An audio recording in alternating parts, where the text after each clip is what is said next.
Uttar Pradesh is now expressway Pradesh. जय हिंद दोस्तों, चलिए आज हम बात करते हैं उत्तर प्रदेश की।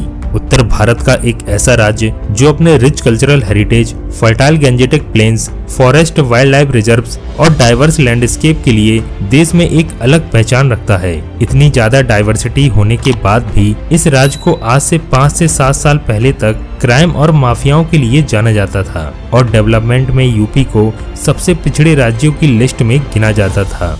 परंतु आज समय के साथ राज्य सरकार ने उत्तर प्रदेश में नए नए डेवलपमेंट प्रोजेक्ट्स को लाने और उनको लागू करने पर काफी ज्यादा फोकस किया है। फिर वो चाहे नोएडा में बन रहा देश का सबसे बड़ा इंटरनेशनल एयरपोर्ट हो, metro projects, railway redevelopment projects, stadiums या फिर 13 एक्सप्रेसवे के साथ राज्य को देश में सबसे ज्यादा एक्सप्रेसवे वाला प्रदेश बनाना हो। इन सब की बदौलत आज उत्तर प्रदेश देश का फास्टेस्ट ग्रोइंग स्टेट बन चुका है। दोस्तों, अगर हम रिसेंट पास्ट के कुछ 4 से 5 सालों की बात करें तो इस स्टेट की इकोनॉमिक ग्रोथ में सबसे ज्यादा कंट्रीब्यूशन देने वाला की फैक्टर रहा है रोड इंफ्रास्ट्रक्चर डेवलपमेंट, जिसमें उत्तर प्रदेश ऑलरेडी ही 13 एक्सप्रेसवे के साथ देश में सबसे ज्यादा एक्सप्रेसवे वाला राज्य है। परंतु राज्य और केंद्र सरकार के द्वारा उत्तर प्रदेश में इन 13 एक्सप्रेसवे के अलावा 6 और नए एक्सप्रेसवे बनाने की तैयारी की जा रही है और आज हम इन्हीं 6 एक्सप्रेसवे के बारे में आपको संपूर्ण जानकारी देंगे। ये एक्सप्रेसवे कौन से होंगे, इनकी लेंथ क्या होगी और ये कहां से कहां तक बनाए जाएंगे। अगर इनमें से कोई भी एक्सप्रेसवे आपके शहर से निकल रहा है तो कमेंट में हमें अपने शहर का नाम जरूर बताएं।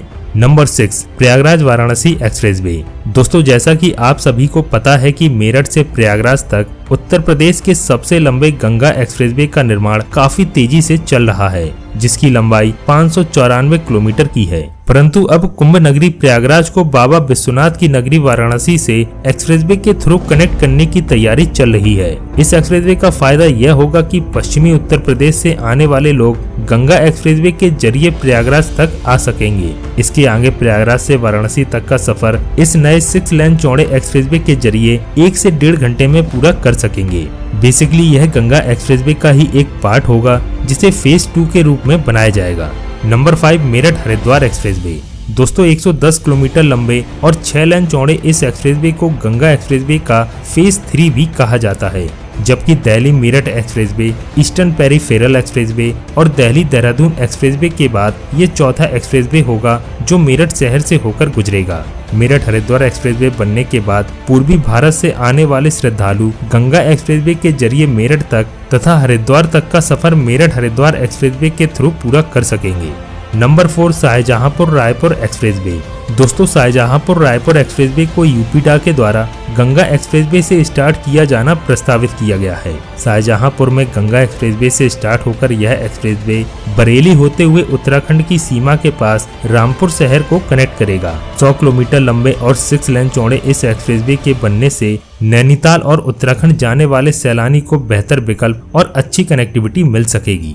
Number 3, Chitrakoot Prayagraj expressway. दोस्तों, चित्रकूट प्रयागराज एक्सप्रेसवे 100 किलोमीटर लंबा और 4 लेन चौड़ा एक ग्रीनफील्ड एक्सप्रेसवे होगा, जो चित्रकूट में बुंदेलखंड एक्सप्रेसवे से शुरू होकर प्रयागराज में जाकर एंड होगा। इस एक्सप्रेसवे को बनाने का मुख्य कारण चित्रकूट, प्रयागराज और वाराणसी में धार्मिक पर्यटन और व्यापार को बढ़ावा देना है। नंबर 2, झांसी लिंक NH27 से बुंदेलखंड एक्सप्रेसवे। दोस्तों, यह एक्सप्रेसवे भी जहां बुंदेलखंड एक्सप्रेसवे NH27 को क्रॉस कर रहा है, वहां से स्टार्ट होकर झांसी तक कनेक्ट करेगा, जिसमें इसकी टोटल लेंथ 60 किलोमीटर की होगी। दरअसल दोस्तों, इस एक्सप्रेसवे को बनाने का मुख्य कारण यह है कि उत्तर प्रदेश में बन रहे डिफेंस कॉरिडोर का झांसी शहर एक प्रमुख केंद्र है। ऐसे में इस कॉरिडोर में निवेश करने वाले इन्वेस्टर्स को दिल्ली और लखनऊ तक बेहतर कनेक्टिविटी मिल सके, इसलिए इस एक्सप्रेसवे को बनाना इम्पोर्टेंट हो जाता है।